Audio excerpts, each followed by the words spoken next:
Julius Randle. So you try to replace a 5-star talent with maybe potentially a 3-star talent and add and lose a Hall of Fame point guard and add a guy who's been kind of inconsistent in his career. You lose a drop off of talent. My biggest thing with the Pelicans this year, I want to see New Orleans get back to the playoffs, number one. Number two, at least get back to the second round. Now, maybe I'm shooting too high right now, but I'm a fan. I'm shooting for it because I think if New Orleans can just show they're somewhat consistent this year, somewhat consistent, I think maybe you never know if you can call a Kemba Walker to come here. You never know. You don't know if you can call Kemba to come here. You don't know if you can get. I know there was rumors about it before, but they so-called say Anthony Davis was talking to Kyrie Irving. I don't think that's going to happen, but you need to show people like that we can be a winning team, but we just one piece away, one true piece away. We lost a major piece, but we need to replace that piece.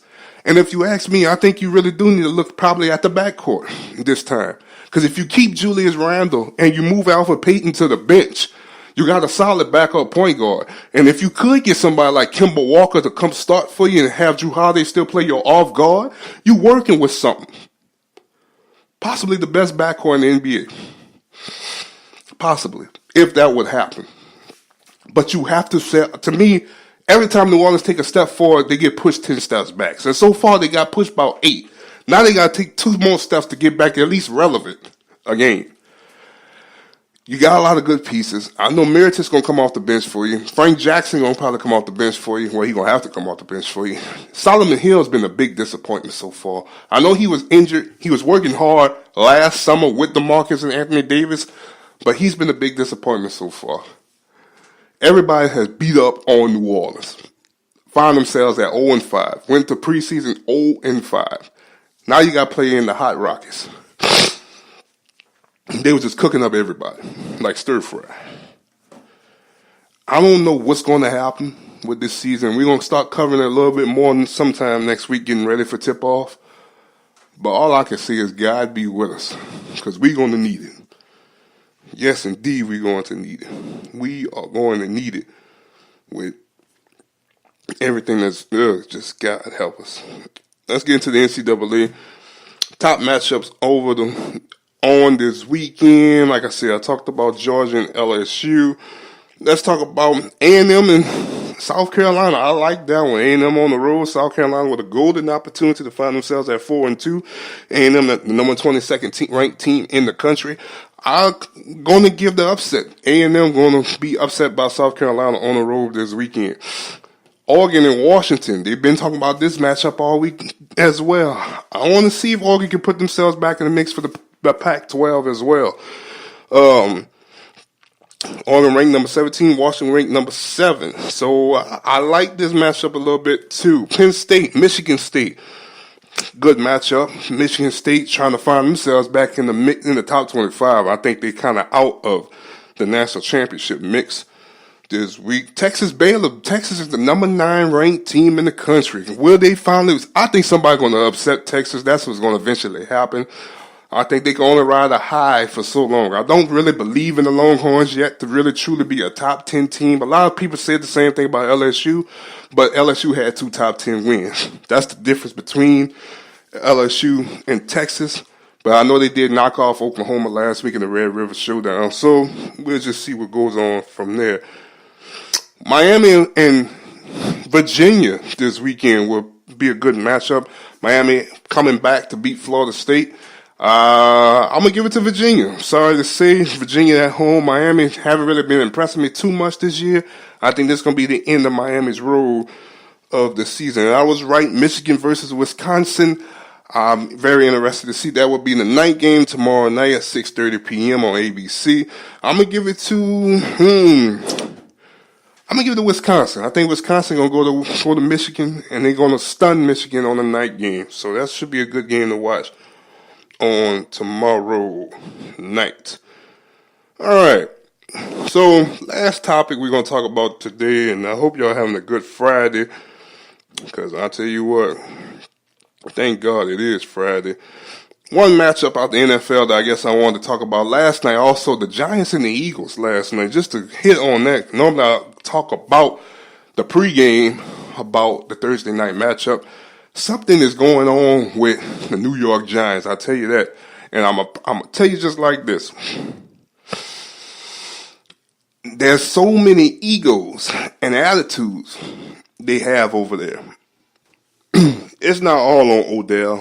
It's not all on Sterling Shepard. It's not all on Eli Manning. I think the Giants have so many holes on that roster that they just don't have enough picks and enough money to fix it all at one time. Now, I did expect the Giants to do better with the departure of Ben McAdoo, but it's not all on Ben McAdoo.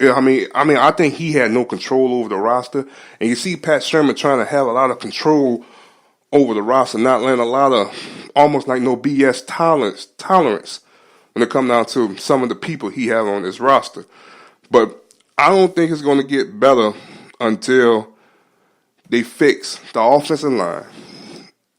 I mean, Eli been sacked 20 times. In 6 weeks, he's been sacked 20 times, guys. If you do the math, let me do the math to really prove to you how many times he get hit a game. So let's just do the math. So you go 20 divided by 6. He's getting sacked about 3.3 times in 6 weeks. That's a lot of times to get getting sacked like that. Don't have a lot of time. His touches on the ball don't look good. And, and the media keep talking about they need a successor behind Eli. But, I mean, it's cool, but I don't know. I don't know if that's so much the problem. I really think the problem is they just don't have a solid line. He don't have too much confidence in his offensive line. I don't think he's the quarterback he used to be, but if he had better protection, I think he would make a lot more happen. So I'm interested to see how that's going to work out. I was talking to my brother the other day, and we was talking about Eli, and I said, he said it is time to move on, and potentially it could be. It could be. The Jets having Sam Darnold, and they at least have 2 wins right now, and the Giants only got 1 win and 5 losses. It don't look too good in his favor. And they passed on Sam Darnold, and they took Saquon Barkley. I still think Saquon Barkley is your long-term pick, especially if the Giants can find themselves at the top 5, top 3 in the draft again. They can easily get one of these prospects this year. Now, where will Eli Manning go? I told this to my dog the other day. I think that Eli could potentially go to San Francisco. And really and truly, if the season continued to go down, and maybe let's just say, I know San Fran not really in a better situation right now themselves, but you never know if they can get hot. Let's just say they call the Giants and they get Eli. I think Eli can go over there because Jimmy Garoppolo haven't shown to play a full season yet. Injuries has happened and everything like that. I mean, we won't see Jimmy G till next year. I think Eli would be perfect to go back up the man that they paid.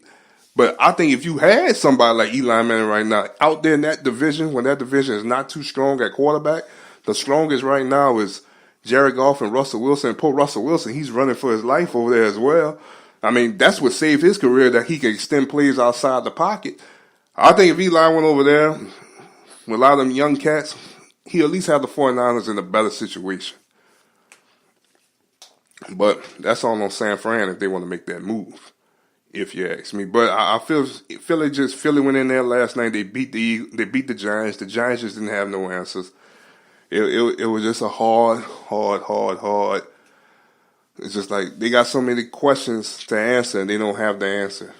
So you got to keep praying for the New York Football Giants. And lastly, let's talk about my big feature matchup. I talked about this earlier in the week, Kansas City versus New England. I mean, I'm not going to really talk too much about the NFL until probably next week. Kansas City, I expect Kansas City to go in and win this game. And win this game maybe by 10 points. I think New England, who's really the main really all struggling this year. They're not really who they are. They're trying to find answers and for the offensive side of the ball, and defensively, the defense plays kind of suspect at times. This would be a significant win for the Kansas City Chiefs if they can go into Foxborough. And now that you can beat New England in Foxborough, that would, to me, for sure, you can find yourself at 6-0 going into Monday morning. You will now have wins over an AFC runner-up in Jacksonville Jaguars. You will have wins over the Pittsburgh Steelers. And you will have wins over the New England Patriots. Half of your wins came from 3 playoff teams last season. 3 of them. 3 playoff teams. So then the amazing part about it, you beat 3 playoff teams you beat 2 out of 3 playoff teams at their house. So to me, you solidify yourself to stamp your way to have home field advantage. If you want to go to the Super Bowl, you got to go through Arrowhead Stadium. Now, I'm going to say this now. I do think Kansas City going to lose eventually. I see them losing 3 games, 3 to 4 games. I think that's all they need to win, to get the Super Bowl to come through their house. But if Andy Reid somehow, some way lose in the playoffs this year, it's going to be time to move on from Andy Reid. It's going to be time. Yes, he's one of the best coaches in the game. Probably top 3 coach in the game. He just don't have no Super Bowls. Just don't have no Super Bowls. At one point in time, he was like the Detroit Pistons in the Eastern Conference. Remember when Chauncey Billups and them guys, and when we were playing with Larry Brown on them year in and year out, them boys was going to the Eastern Conference championship game. One point in time, Philadelphia was in the same type of predicament. They was going, but they wasn't winning. Now he can't even get this team to the AFC championship game. Yes, he's one of the best coaches in the game. Hall of Fame career. But I don't know. But I do think that Kansas City win this game by 10. They're going to solidify themselves as the best in the AFC. If you want to win Super Bowl, you got to come through us. And I think that's very, very, very fair. Very, very, very fair to say about the Kansas City Chiefs. So on that note, guys, look, I know I've been slacking. I've been trying to find a direction how I want to keep this thing going.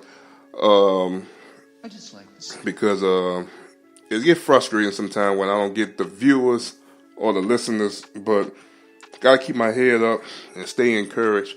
But I will say this, though. Next week will be this show's 1-year birthday. I will do something special for the show. 1 year that we have been keeping this bad boy going. It's been a rough 1 year. I thought it would be a lot easier, but it's not. But I'm still trying to learn on a daily basis. That'll probably be next Wednesday, I believe. This show will be 1 year old. And I treat this show just like it is my child. I love it a lot. I didn't have no direction book on how to do this. I just went out off the strength of God and just went on and just tried something new. So we'll try to keep that in mind next week, that the show will be 1 year old next week. And we'll be back, cover up the weekend. We'll look into the Pels and the Rockets next week. Look a little bit into the championship games going on in baseball right now between the Dodgers and the Brewers and the Astros and the Red Sox. I think we easily can see a rematch from last year's World Series. I don't think Boston going to beat the Red Sox. And I definitely see that the Dodgers are hungry, even though they had an up and down season this year. And I think they want to get back and they want to get some revenge on on the Houston Astros. So we'll pay attention to that a little bit coming up soon. Love you. Have a good weekend. God bless, and we out.